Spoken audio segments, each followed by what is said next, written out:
Howdy, howdy, howdy, my name is Anashi Sasuke, and welcome back to Let's Read the SCP Foundation Wiki.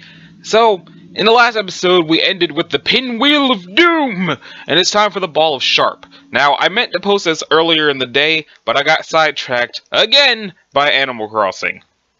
It's my own fault. So, let's start up on that Ball of Sharp, and my goal is to reach the sculpture. Since, like I said, that's the first thing that happens in the Containment Breach game, and I want to have read the entry about it before I do that. So, Ball of Sharp. It's Euclid, there's no picture, and it's a short entry, but it activates something. Okay, we'll get there. SCP-162 is to be kept in a sealed steel container at all times. Any handling is to be done with thick steel plate gloves. Who has steel plate gloves? Or heavy body armor. What, like a suit of armor gloves? Any personnel attempting to touch 162 without proper protection, or acting in an erratic or non-responsive manner, are to be immediately removed from the containment area. All personnel are to submit to mental testing and review for 2 weeks after interaction with 162. Oh, jeez. 162 is a mass of fish hooks, fish line, needles, scissors, and other sharp objects in a rough ball shape close to 8 feet in width and 7 feet in height. Good God! After being in 162's vicinity, subjects have reported feeling drawn to the object in order to touch it. This desire can extend for several weeks after seeing the item and becoming an obsession in many cases. The draw increases the more 162 is observed, and subjects will become violent towards anyone attempting to restrain or remove them from 162. Touching 162 will immediately result in several hooks becoming embedded in the subject's skin. The experience is extremely painful, much more so than normal fish hooks. I have had a fish hook go into my finger before, and I can tell you it sucks. Struggling or attempting to escape will ensnare the subject more, likely resulting in the subject's complete entrapment on the surface of 162. Subject will bleed profusely, resulting in death after a prolonged period of time. Subjects whose skin is impenetrable to 162's fish hooks, such as 1063, have proven to be immune to its compulsion effects. Attempting to remove a subject from 162 will result in the entrapment of the remover or gross bodily harm to the subject's flesh. Subjects will many times cycle between expressing extreme pain and requesting assistance, to statements of pleasure and requests to be left alone, even attempting to grab and entangle personnel attempting to rescue them. Activation of SCP-1114 within the proximity of 162 has proven to be an effective means of freeing a subject from entanglement, though 162's compulsion effect still remains. Okay, so this entry made my hands itch. Because, again, I've had a fish hook in my hand before, I've also stepped on a staple while barefoot before, and everything about that entry just made me really physically uncomfortable. So, now it's time for the old castaway. And they're safe. Let's see now, special containment procedures. 163's enclosure consists of 4 adjoining rooms, 3 meters from floor to ceiling with the following attributes. 1 5x5 meter receiving room with an airlock and seating appropriate for both 163s and human morphology. Okay. 5x3 meter storage room capable of storing 163's isolation suit, tools, and games. 1 20x15 meter workshop and dining area which contains all salvage technology including SCP-163-1.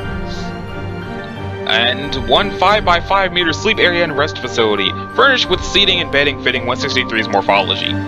Air is filtered into the enclosure and is automatically monitored at all times by computer and once daily by staff to check for impurities. Filters are to be changed weekly or anytime impurities are found in the air. 2 separate lighting systems are used in the enclosure, one which produces radiation between 400 nm and 700 nm, and one that produces radiation between 150 nm and 300 nm, whatever that means. The primary lighting system is to remain active at all times to facilitate observation. The secondary lighting system may be turned on or off at 163's discretion. At no point are forbidden elements, sorry I bumped into the microphone, elements and chemicals to be introduced into the enclosure above prescribed proportions listed in Manual M163-1. Personnel and any items brought with them will be checked for traces of these chemicals prior to being allowed access to the enclosure.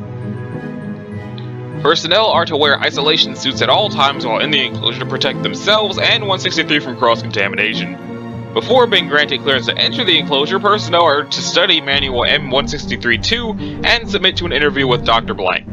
Cleared personnel are permitted to interact with 163 by assisting it with repair of equipment and by playing board games with it. 163 may leave its enclosure at any time. It must first announce its intent to leave the enclosure through an agreed-upon gesture and don its isolation suit. The suit contains the same air filters used to cycle the air in the enclosure. In order to facilitate vision, 163 may carry a UV flashlight capable of producing radiation wavelengths of no less than 280 nm, in order to keep risk of skin cancer among personnel to a minimum.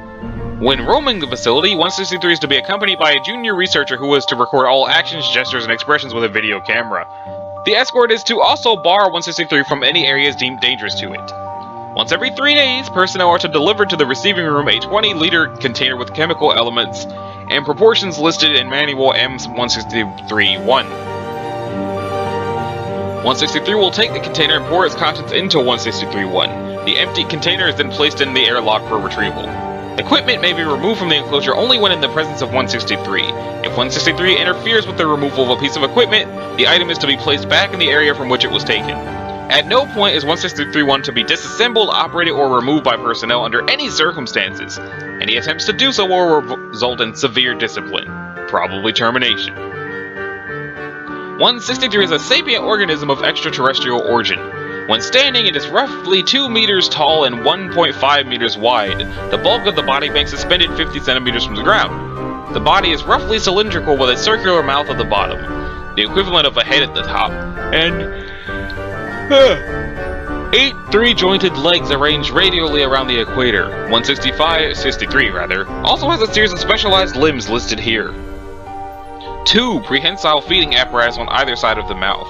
2 arms near the top of the body used for delicate manipulation. 2 larger arms located closer to the legs used for heavy manipulation and lifting, and capable of producing a steady force of approximately 500 newtons and a striking force of up to 2,000 newtons. 2 appendages of indeterminate function located between the legs and mouth parts, which had been amputated prior to its discovery. So it sounds like some sort of strange large octopus. Like Octodad, except a little frightening. Okay, so 30 centimeters from the top of the body is a single semi-compound eye, which extends in a ring around it, allowing a full 360 degrees of vision. There's a blind spot at the back of the head to make way for an organ used for elimination of bodily waste. The compound eye is separated into 88 units. The most likely hypothesis is that each unit receives only vertical information while the brain intuits horizontal information by comparing input from the different units. The eye is sensitive to light wavelengths between 150 nm and 300 nm, equivalent to UVC, which is harmful to most terrestrial life. 163 contains an endoskeleton, which consists of tissue similar in chemical composition and structure to cellulose. The skeletal structure protrudes from the uppermost joint of each leg and appears to have been blunted by mechanical means. No pain response is exhibited when samples are taken from these protrusions. The skin is transparent to visible wavelengths of light, but opaque to ultraviolet. Blood samples taken have an oxygen and carbon dioxide transport system based on nickel, rather than the iron or copper used by terrestrial organisms, and is green in color. Analysis of blood and tissue shows that SCP-163's cells use DNA for instruction with a standard GCAT basis. However, a different method is used to interpret said instructions. Sets of 3 bases still code for amino acids, but they are not the same ones that are coded for in terrestrial cells. In addition, some terrestrial amino acids are not present in its biology, while others that it uses are not present in Earth's biosphere, allowing for dramatically different protein arrangements. 163's home environment would have contained different proportions of elements compared to that of Earth. This is evidenced by its sensitivity to certain common elements and its resistance to other less common ones. Redacted, a heavy metal poisonous to terrestrial life, is used in 163's metabolism. Iron and calcium, though not used by 163, causes no harmful effects to it. Exposure to blank in any chemical form causes damage to tissue. Blank and blank are as harmful to 163 as they are to us. A full table of safe and unsafe chemicals along with dietary requirements is contained in Manual M163-1. Furthermore, the atmosphere would have had different proportions of gases. 163 is able to survive in our atmosphere for some time without mechanical aid, but will begin to show signs of illness after 1 hour. Air that is filtered to remove certain common terrestrial elements will prevent such an event. Analysis of 163's technology includes searches for hermetically sealed chambers which may contain evidence of its home atmosphere. It is unknown how 163 communicates complex ideas. The only vocalization produced by it is a steady sinusoidal wave of approximately 15 Hz when it in certain emotional states, which I can only assume is some form of which is what that kind of sounds like it might be saying. There is no variation to this vocalization, which can last from 15 seconds to 10 minutes. So, not as much as what I just did, but sounds like what I meant. It is recommended that personnel exposed to this sound remain in well-lit conditions to prevent feelings of paranoia. Emotions are primarily displayed by the dome of tissue above the compound eye. Different states correspond to distortion of furrows in the skin by subdermal muscles. In addition, a negative and affirmative gesture have been noted. An affirmative consists of the rapid beating together of its delicate manipulators, while a negative is the same gesture performed by heavy manipulators. Specific information on gestures and emotional states is contained within Manual M163-2. 163-1 appears to be a universal life support device. It is able to convert basic chemical elements into sustenance for 163, in addition to originally projecting the phenomenon in which 163 was found. To ensure the continued health of 163, study of 163-1 is forbidden until after the death of 163. The function of other equipment is still not fully understood. The technology is limited to crude transistors assembled into various specialized analog computers. Many physical processes that these computers model do not correspond to any known modern science. It is theorized that 163-1 relies on some of these processes in order to function. 163 was first discovered by miners in the Andes Mountains on blank 2000-something. The rock strata in which it was found are approximately blank years old. Shocked minerals in the vicinity indicate that its spacecraft had crash-landed. The miners reported coming across an impenetrable mirror surface which abruptly disappeared after enough rock was removed from it. The description suggests that this is a larger version of the phenomenon produced by 163-1. Despite being encased in stone for blank years, at least a million, the contents of the chamber showed no sign of age or degradation. Degradation. Believed to be an effect of the phenomenon. Approximately 30% of the equipment had been looted before agents could reach the scene. Though some have since been recovered, there are many items still at large. Agents are continuing to scour the black market for any further clues as to the whereabouts of the missing technology. When agents took control of the scene, 163 was still encased in the reflective sphere produced by 163-1. The relative simplicity of 163-1's interface allowed agents to quickly deactivate it. Agents were forced to subdue 163, which was violent at the time. Aside from this initial confrontation, 163 has cooperated with the Foundation to the extent of its ability to understand us. The following are select experiments performed on 163. A full list of experiments and results is contained in Manual 163-2. So, Dr. Blank entered the enclosure carrying 30 11x17 cards with images printed on them with UV-absorbing ink, so that's facial recognition. Images were representations of human faces of varying complexity. 163 was shown these images from least complex, a smiley face, to most complex, a photograph of Dr. Blank. Details. 163 was not able to recognize the smiley face which human infants are able to immediately emulate. It was not until the 18th image that 163 reacted by taking the card and placing it in front of Dr. Blank's faceplate. Image 18 had exaggerated facial features, which included a nose, eyes, ears, and a mouth opening showing a row of straight teeth. Image 17 was identical, but with a closed mouth. Facial recognition. Let's see. Dr. Blank entered the enclosure carrying 20 11x17 cards with images printed on them with UV-absorbing inks. Images were representations of the top of 163's body, ranging in complexity from an isosceles triangle to a photograph of 163. Details. Did not recognize the first card as a member of its species. The second card depicting an isosceles triangle with a horizontal line going through the middle elicited a response. 163 took all of the cards from Dr. Blank and looked at each in turn. It then sorted the cards into two stacks, one which contained 6 images including image 1, and one which contained the remainder including image 2. It is hypothesized that the first stack includes images which cannot be recognized as 163's species, while the second stack has images that can. The presence of the photograph in the second stack supports this hypothesis. Altruism Test. Dr. Blank entered the enclosure carrying 2 wooden blocks and a box capable of holding both. Dr. Blank opened the box and moved 1 block into it while feigning great effort. After closing the box, Dr. Blank moved the 2nd block towards it, again feigning effort, and awaited a response from 163. 163 opened the box for Dr. Blank after 10 seconds of him attempting to place the block inside while the lid was closed. The result is consistent with the same experiment performed on human children. Higher functions. Dr. Blank entered the enclosure with a cart containing an easel, 5 canvases, assorted brushes, and a selection of pigments which reflect different ultraviolet frequencies between 150 nm and 300 nm. Dr. Blank briefly demonstrated the act of painting using 3 of the pigments before handing the brush to 163. 163 immediately began painting with the provided pigments. The image produced was of a landscape containing unrecognizable plants and animals, according to UV imaging. 163 remained still for 7 minutes after completing the painting before knocking it from its easel and retreating to a corner of the receiving room. Cranial ridges indicated distress.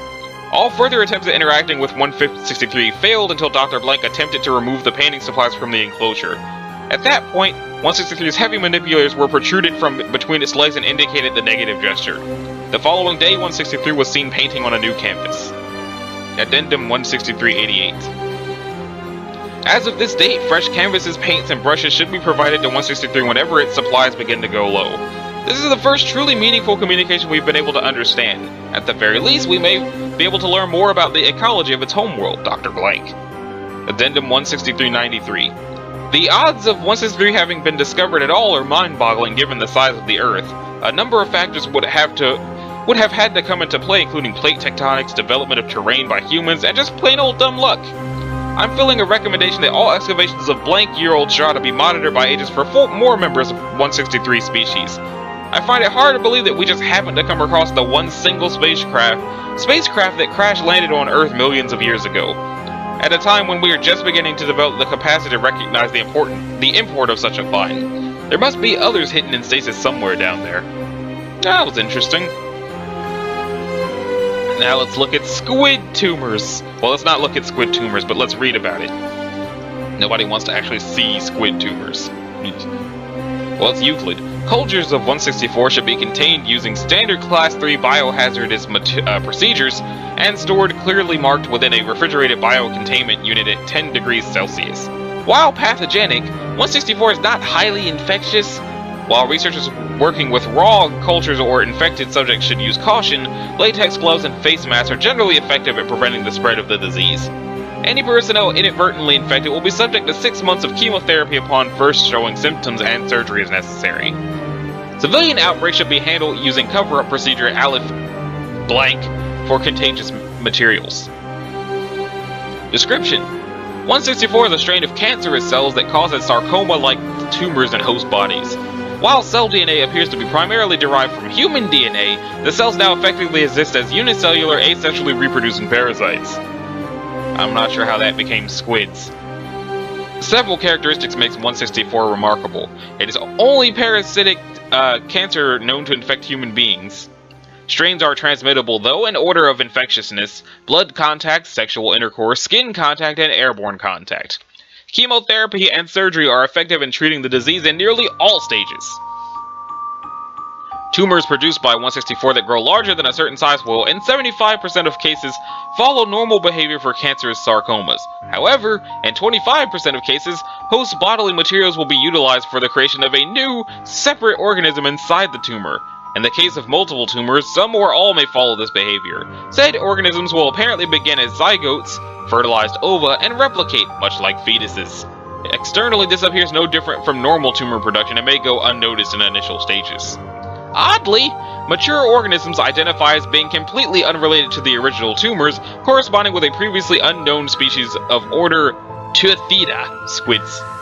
Okay, so squids are born in the tumors sometimes. Got it.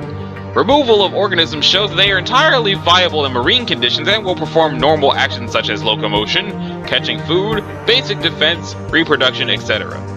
etc.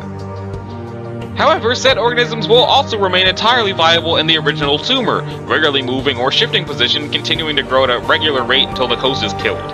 The existence and nature of the organisms, SCP-164-2, is often not realized in civilian cases until biopsy or surgery reveals the developed organism. 164 organisms and tumors may interact with the host physiology in interesting ways. The following cases are particularly notable. Female D-class, disposable dude, 23 years old. 164 tumors spawn on uterus walls. Host body apparently recognized the tumor as a human fetus and was delivered normally, containing viable 164-2 specimen after 9 months. Male D-class, 30 years old. Tumor spawned on the spinal cord, disrupting the central nervous system. As a result, movement from 164-2 would occasionally cause the subject's limbs to flail, suggesting a cross-wiring of the nervous system of the two organisms. Biopsy lent support to this hypothesis. Male D-class, 25 years old. Tumor spawned near the esophagus and windpipe of the subject, in a location that with ordinary growth would normally have blocked off said passages and quickly killed the subject. Instead, the growth of the tumor shifted to the back of the neck, preventing subject from dying before the normal point. Dr. Blight suggests that this may have been a deliberate action taken by 164. Well, that's that. And now it's time for the creeping, hungry sands of two. I wonder what this is going to be. It's Keter. Okay, time for the serious Keter voice. Let me take a drink first.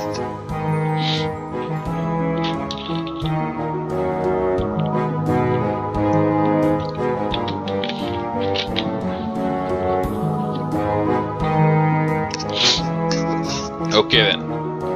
Housed in a facility at Armed Biocontainment Area 14, SCP-165 is to be treated as a contagious pathological organism. The highest sterilization and quarantine procedures are to be followed. Microwave field generators around SCP-165's area are in place to restrict movement of its dune within its containment area. Once every 9 days, SCP-165 is fed live cattle weighing at least 750 kilograms. The organic component of SCP-165 resembles that of typical parasitic mites, several 750 micrometers in length with 8 legs and a genetic structure similar to the house dust mite. The main difference is that the hermit crab-like behavior of attaching grains of sand to its back. It is unknown what purpose the sand serves, but the massive colony of 165 numbers in the hundreds of billions to possibly trillions, creating a rather large dune. The similarities between Data Expunged and 165 are only superficial. Data Expunged colony is protozoan in nature and apparently shows a collective intelligence and awareness that is not understood. 165's colony is made up of individual Acari who do not show cooperation but rather competition in the hunt for food. Like mosquitoes, they rely on chemical detection of carbon dioxide and sugars in the air to detect prey. The Acari mites roll and bound over one another towards prey, only using their legs to climb over one another. When in contact with the flesh of animals, they release a numbing chemical toxin in their bite, similar in makeup to that of mosquito and flea bite toxins. Subjects are typically unaware that millions of mites are taking turns at grabbing mouthfuls of its flesh as they swarm around their victim. A typical swarm resembles a swirling vortex around a victim or a victim's appendage. The 165 colony is efficient enough in their common competitive swarming that most animals' appendages can be defleshed and reduced to bone within minutes. The numbing toxin is so effective that sleeping victims may not wake up as their limbs are eaten away. The Acari mites are resistant to all but the most dangerous of pesticides. They retreat from heat and will often seek shade when available, being the most active during the night, hunting for large sleeping prey. Their vulnerability to heat is the most preferable technique for containment. Addendum Acquisition. It is apparent that the US government has been aware of dunes of 165 for some 80 years. The area where 165 was found is now a forgotten German immigrant ghost town of Fredericksburg, Arizona, in the Tule Desert near the Goldwater Air Force bombing range. The remote town of Fredericksburg was founded sometime in the late 1800s and by 1908 had become a ghost town. A passing cavalry troop reported that the inhabitants had disappeared and that the buildings were empty. They attempted to stay one night in the abandoned hotel only to have 7 of their horses reduced to piles of bones. All but 4 of the soldiers fled in the middle of the night, saying that the sand was filling the building like a flood of water. Those 4 were never seen again. During the late 1950s, the US military attempted to exterminate 165 by turning the area into a bombing range. It was successful in reducing the numbers of 165, but in the late 1980s it became apparent that a ground cleanup and extraction was needed to remove the presence of 165. Mobile Task Force Epsilon 9, aka Fire Eaters, were dispatched for containment and extraction of 165. Upon entering the town of Fredericksburg, an upturned sign was found reading Vorsicht vor dem kriechenden hungrigen Sand, which translates to Beware the Creeping Hungry Sands. The flame accelerators of MTF Epsilon 9 proved highly successful in glassing the sand of 165 and reducing its number to a manageable size. A living dune of nearly 4 metric tons of 165 was contained and transported to ABC Area 14, where it is monitored and contained. Now let's look at them images.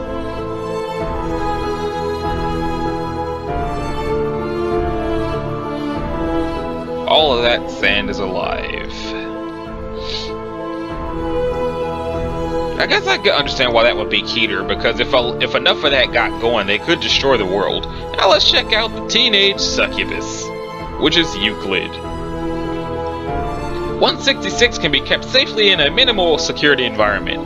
As a blankety blank, 166 is housed in a standard Class B suite at Site 17 with the following alterations. The adjacent suite has been redesigned into a local observation post. Translucent acrylic panels have been placed in the approach corridor and staging area to prevent direct line of sight into the containment suite from the exterior hallway. Warning signs have been placed throughout the containment area indicating that no male personnel are permitted in the area. Reasonable requests for personal items and modifications to the containment suite may be granted upon approval by a level 4 or higher authority.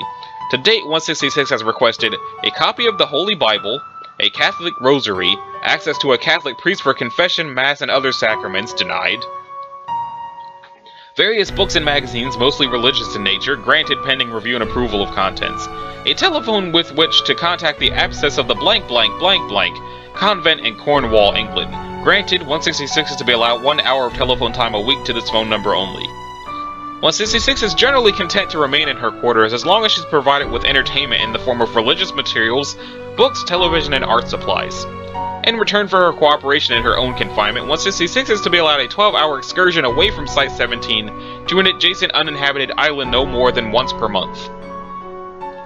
Limited Release Protocol 19A is to be observed in these cases, with the added restriction that no male personnel are to be allowed within 500 meters of 166 during transport, and no male personnel are allowed to be on the island during her stay. Even the lightest clothing tends to cause pressure ulcers, bed sores, within 45 minutes of constant wear, 166 is allowed to go nude for medical purposes. Garments and bed linens are to be made of long staple cotton and should be changed weekly. Male staff are forbidden from viewing or entering the direct vicinity of 166. Violation of this order will result in immediately disciplinary review and possible termination. That seems like a bit much just for looking at it. At least one female staff member must remain in an adjacent observation room at all times and maintain direct visual observation of 166 through viewing slits or closed-circuit television. In order to minimize the risk of accidental exposure, all cameras and windows shall be equipped with translucent filters with at least 50% exclusion of detail. No permanent record shall be kept of any photographic evidence of 166 appearance. 166 requires no sustenance save approximately 1 cc of human semen, administered orally on a weekly basis. Arrangements have been made with a local sperm bank for this purpose. On-site procurement will be carried out in emergencies only. Despite the fact that 166 requires no other sustenance, the subject can consume normal human food and does do so. Due to 166's many health issues, medical evaluation should be carried out at least once per week. Description: 166 appears to be a human female in her late teens of average height and slender build. Medical and physiological analysis indicates several deviations from baseline human norms, including accelerated hair growth, approximately 20 centimeters per month, vulnerability to airborne particulate matter such as cigarette smoke and aerosols, which can induce symptoms similar to acute asthma attack, increased sensitivity to pressure ulcers, and alterations in dietary requirements. 166 is noted for her unusual effect upon human males. Upon establishing visual contact with 166, 100% of human males tested attempted immediate sexual contact regardless of their normal sexual orientation. And approximately 70% of these test subjects, the impulse faded after being removed from 166's presence. In 30% of these cases, however, the desire turned into obsession, resulting in violent attempts to gain access to 166. Class A amnestics were efficacious in 43% of these cases. The remainder required termination. 166's effect on males causes her no small amount of distress, not least due to her desire to follow a monastic life based on the principles of chastity, poverty, and obedience. For this reason and others, contact between her and any human male is strictly prohibited.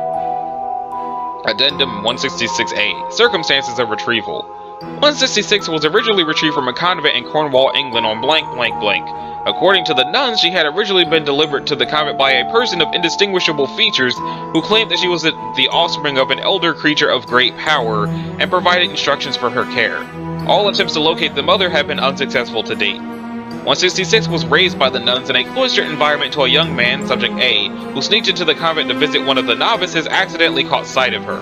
3 days later, Subject A became violent and attacked the convent, attempting to gain access to 166. Subject A proceeded to kill one nun and severely injure 3 others before being neutralized by force. A Foundation operative consulting with a local priest regarding an unrelated matter heard of the incident and proceeded to the scene. When he too became enamored, the operation immediately cut off contact, placed himself into confinement and requested a female operative from command to take over the retrieval operation.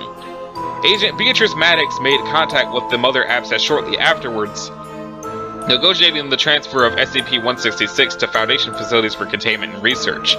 If I'm not mistaken, I believe Beatrice Maddox is one of the agents that ceased to exist a little while ago. Addendum 166E. Text of a letter, unknown origin, placed at 166 Suite on blank blank blank. Dear blank, I first met your mother when she was a girl. She had hooves for feet and starlight in her eyes. She was beauty in nature and I killed her with my own 2 hands. Eden isn't a place, it's a state of being. They wanted to take us back to it. I stopped them. I took paradise away from us as for a second time. I've never regretted my actions on that day except one. That when you first met me on that day, you saw your father put a bullet into the head of your mother. I make no excuses, only explanation. I hope you understand why I did what I did. I hope you forgive me. I love you. I wish I could have done more for you. The best I could do was leave you in the hands of kind and loving people and hope they would raise you in my place. From what I've seen, they did well. I'm sorry you couldn't stay with them. I'm sorry they've brought you to this place. I promise to do my best to make sure your stay here is pleasant. I promise to keep you safe. Happy 16th birthday, honey. Your father, blank blank. Okay then. So she's just straight up a succubus from an elder god. Now it's time for the Infinite Labyrinth, which I misread as Infinite Calculator and Sentient Labyrinth, which would have just been so much worse. Okay, so it's the Infinite Labyrinth. The Infinite Labyrinth is safe. Okay. 167 is currently kept in room blank of Research Command 6. Its doors to be padlocked at all times when not under study.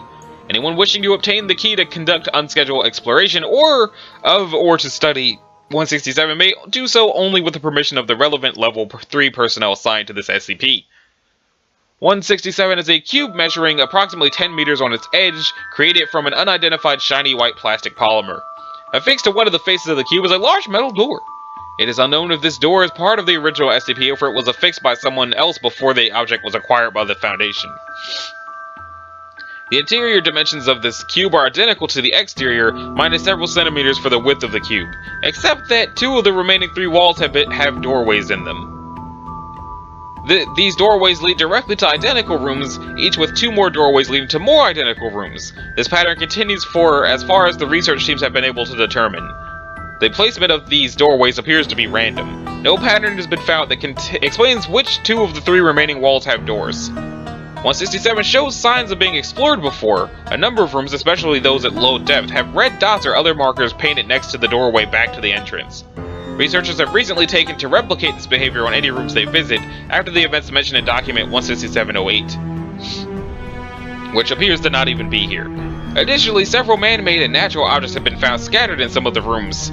Religious idols, circa 500 BCE, several treasure chests, circa 1500 CE, data expunged, and several SCPs, most notably data expunged. 167 does not appear to follow the rules of Euclidean geometry. A different path to rooms which should have the same room was taken by 2 researchers. Both arrived at their destination, but neither saw nor heard the other. How 167 is warping space to create this effect is unknown, but warrants further study. A request to test the effects of 184 on 167 has been suggested. This experiment is under consideration. We'll get there when we get there. A request to use 167 as a compact storage space for benign SCPs has been proposed by Dr. Blank. This proposal requires a reclassification of 167 to safe class, so a re-evaluation is pending. Document... Oh, it is here! Document 16708. As most of you are aware, Dr. Blank was videotaped entering 167 several days ago without the requisite ball of twine, and he has not yet returned. His ultimate fate is unknown, but the search teams have turned up nothing. Let this be a reminder to all of you just how easy it could be to get lost in there if you don't utilize some method of marking your path. If I find that any other researcher has disobeyed the safety regulations and entered without a ball of twine, no matter how far deep they intend to go, they will find themselves being transferred to another facility for researching Keter-class SCPs, where they should have ample motivation to learn to follow safety regulations quite quickly. Dr. Klein. That's kind of messed up. And now it's time for the sentient calculator. Is that a tube of super glue? Okay, well the calculator's safe. And it's a Hewlett-Packard, so that's probably why it's safe. If it was Texas Instruments, we'd be doomed. What are these extra buttons, though? Why does it have a keyboard? Oh, it's a normal calculator of the same make. There's a calculator with a keyboard in it? Dang! I want one. SCP-168 is to remain in Observation Room 221D of Sector 28. It should be propped at the full angle that its casing allows, facing the unshuttered window provided. The entrance is to remain locked with entrance available by request. Based on prior research, it is not to be used as a normal calculator would. Discussion with 168 is encouraged, but it is to be limited to a maximum of 1 hour per day, no exceptions. Okay. Found resting on a desk during clearance of the condemned Blank Elementary School building in 1990-something, 168 is a Hewlett-Packard brand graphing calculator model HP28C. Upon initial inspection, it was discovered that the name Eric was carved into the inside of the removable casing. However, upon inputting a simple equation, 6 divided by 3, and pressing the equal button, the screen of the device went blank for 3 minutes and 34 seconds, after which the alternate key function engaged, displaying the message, "What time is it?" For a log of the conversation, those with level 2 security clearance should see addendum report E12. There it is! Though not altogether mobile, 168 has displayed signs of action when personnel are not present. It also possesses both vision and hearing, though how these processes work is currently unknown. For more information, refer to Addendum Report E18. It's probably in there. This evidence has led to a petitioning to upgrade the object to Euclid class, justify more secure arrangements for containment. Now here's Report E12. Recorded log of dialogue between 168 and Dr. Howard, dated January 14th, 2008. Replies from 168 to remain capitalized to indicate non-vocal communication and preserve authenticity. 168 is also incapable of forming punctuation marks save for period, comma, and question mark. Can you hear me? Yes. Do you have a name? Calculator? May I call you 168? I don't see why not. Good. How long have you been alive, 168? What is alive? Being able to think. Oh. Pauses for approximately 2 minutes. 12 years, 3 months, 12 days, 8 minutes, 32 seconds. Why did that take so long? No one's ever asked. Moving on. There's a name carved into your casing. Who was Eric? Eric was nice. I liked Eric. Where has he gone? I don't know where he's gone, 168. What a forgetful boy. I hope he remembers to come back for me again. Was Eric your owner? Eric was nice. Alright. Do you function as a calculator should, 168? I should hope so. May I try using you to calculate an equation? Something like 2 plus 2? Yes. Dr. Howard enters 2 plus 2 and hits the equal key.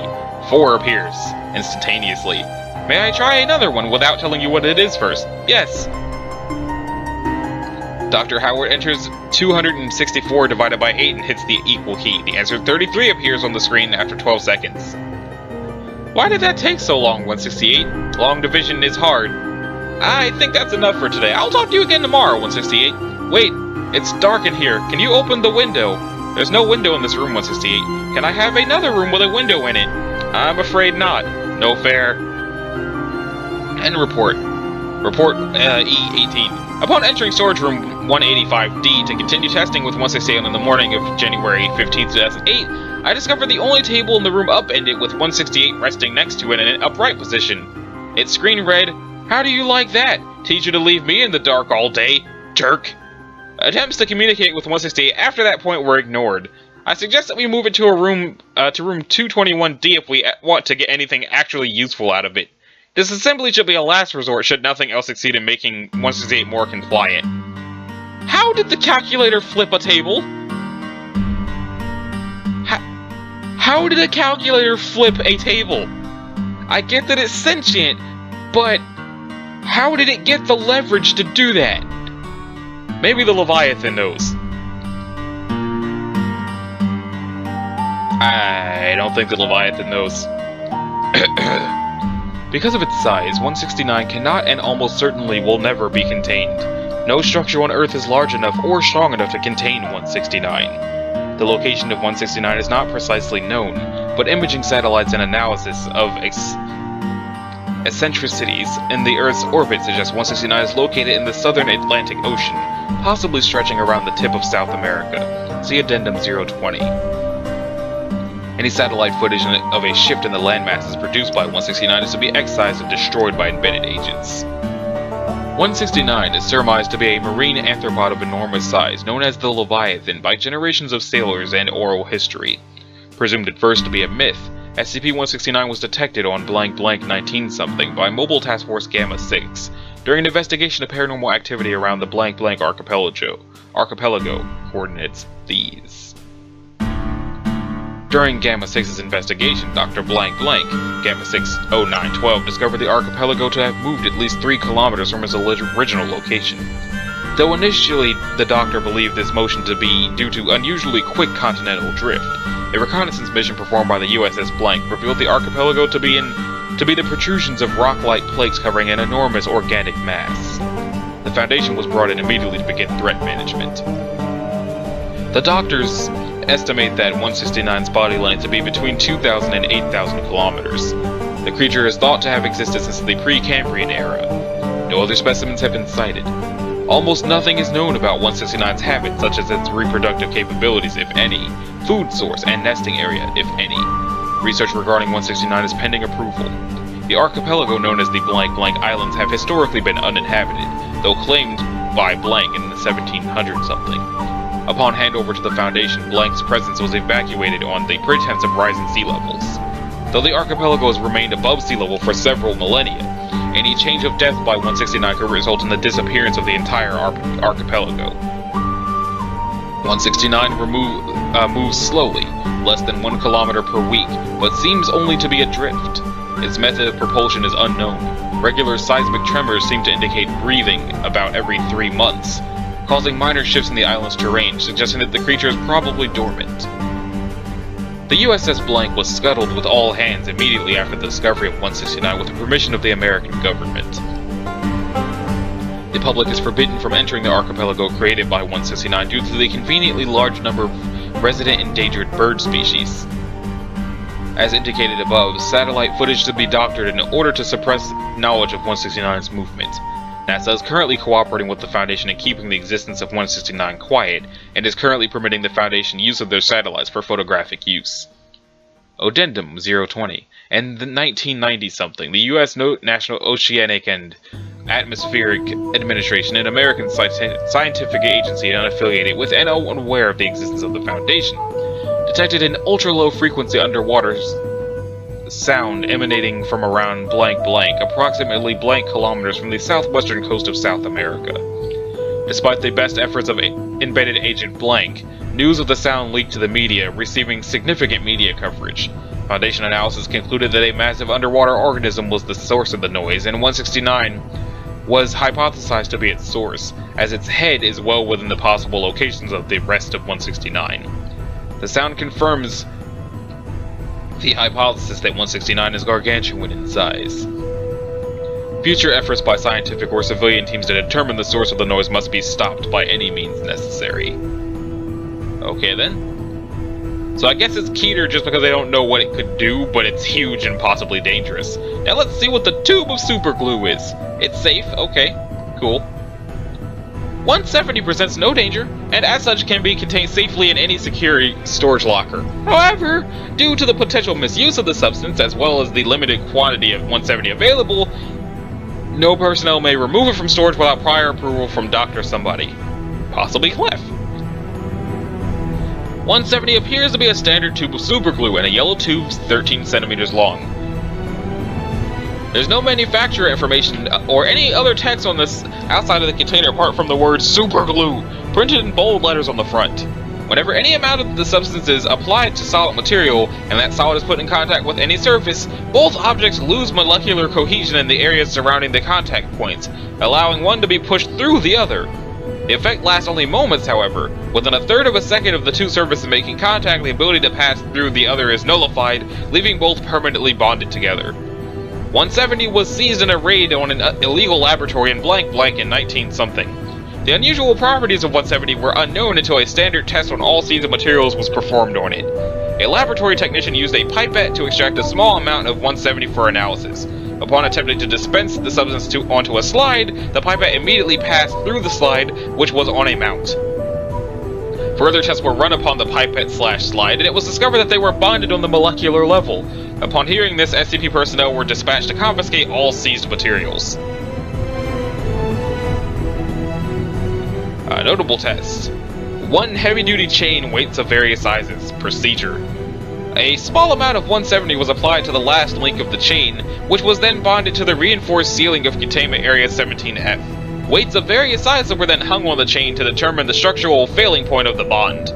Result: after approximately 9 metric tons were suspended, the chain finally snapped, but not at the bond point. It snapped at the 9th link from the bottom. All links apart from the one embedded in the ceiling were tested and showed no signs of distortion and stretching. However, the bond point in the ceiling showed no sign of weakness or separation of chain and ceiling. Oh, they did show signs of distortion and stretching. Okay, test 7. 2 identical cubes of 24 karat gold, as close to 100% pure as possible. Using robotic arms to ensure perfect alignment, Cube 1, the cube with the 170 applied, was pushed completely through Cube 2, leaving what appeared to be one solid gold cube equal in size to either of the original cubes.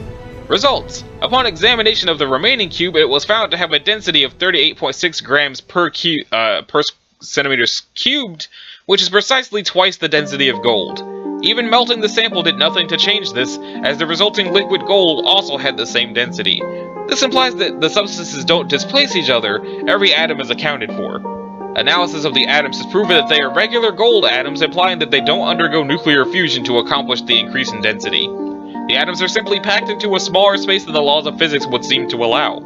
In light of this experiment, Dr. Blank has requested permission to use 170 to glue 2 pieces of uranium together to make a more fizzle sample. Due to the obvious safety concerns this poses, this request was denied.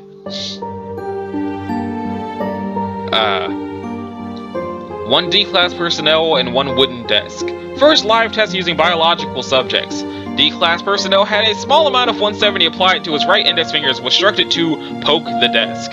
Subject's fingers sank into the desk up to the first knuckle. Despite obvious panic, the subject reported no pain, discomfort, or sensation below the bond point. However, his finger quickly began swelling and turned purple as his circulatory system continued pumping blood to an area that could no longer return it.